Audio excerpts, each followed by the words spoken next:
Assalamualaikum warahmatullahi wabarakatuh.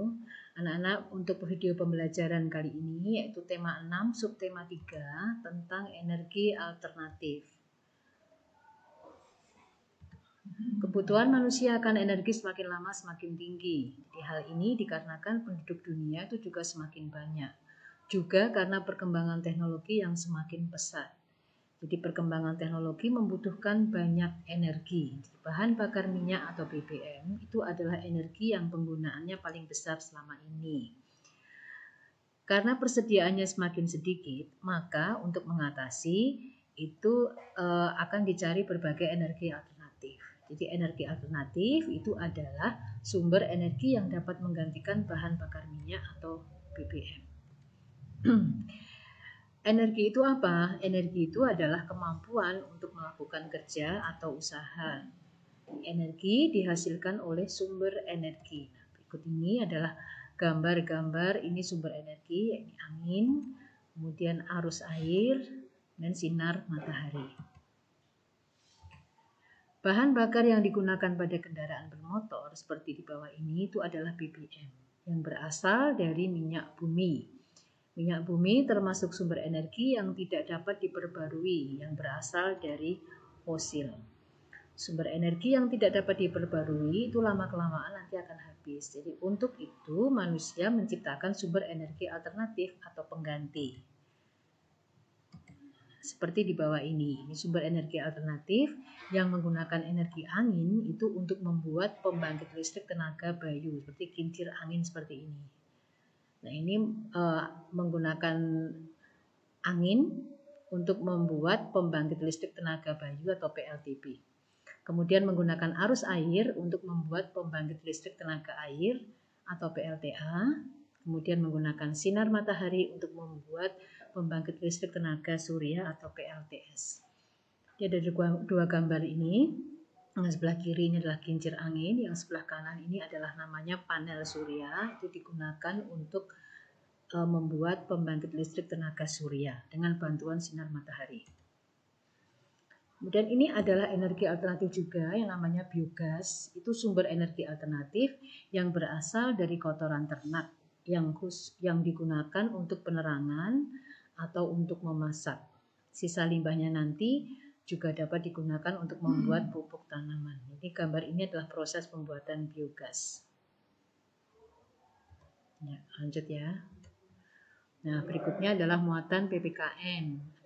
Akan Bu Guru jelaskan tentang kewajiban dan hak. Kewajiban itu adalah segala sesuatu yang harus dilaksanakan. Sedangkan hak itu adalah segala sesuatu yang harus didapatkan oleh setiap orang. Jadi setelah melaksanakan kewajiban, kita akan mendapatkan hak. Jadi artinya hak dan kewajiban itu hendaknya dilakukan dengan seimbang. Contoh hak ketika kalian bermain, itu misalnya diberikan waktu bermain oleh orang tua, kemudian bermain dengan siapa saja, mendapat giliran bermain. Itu adalah hak ketika kalian bermain.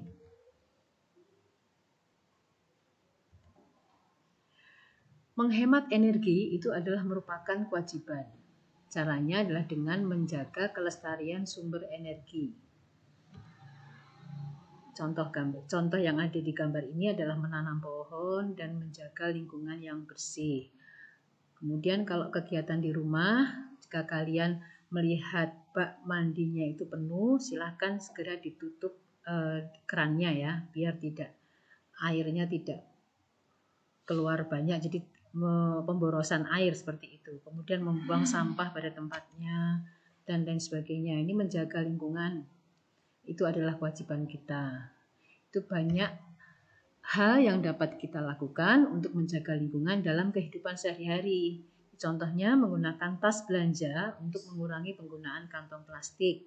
Kemudian membawa bekal minum untuk mengurangi penggunaan botol plastik. Muatan berikutnya akan kita pelajari tentang waktu ya. Jadi ini matematika ini muatannya. Ini adalah kita akan menentukan waktu sebelum dan waktu sesudah dalam suatu kegiatan. Nah, perhatikan juga hubungan antar satuan waktu berikut ini. 1 minggu itu 7 hari, 1 bulan 30 hari, 1 bulan 4 minggu, 1 tahun 12 bulan, 1 tahun 52 minggu, dan 1 tahun 365 hari. Membandingkan dan mengurutkan waktu lama kegiatan. Lama waktu kegiatan dapat ditentukan dengan membuat selisih dari waktu selesai kegiatan dengan waktu mulai kegiatan. Misalnya, lama waktunya itu sama dengan pada waktu selesai dikurangi waktu dimulai. Contohnya seperti ini. Jadi selesainya jam 9, mulainya jam 6. Jadi nanti lama kegiatannya itu pukul 9 dikurangi pukul 6 sama dengan 3 jam. Jadi kegiatan ini berlangsung selama 3 jam. Ya, pada muatan berikutnya itu adalah SPDP.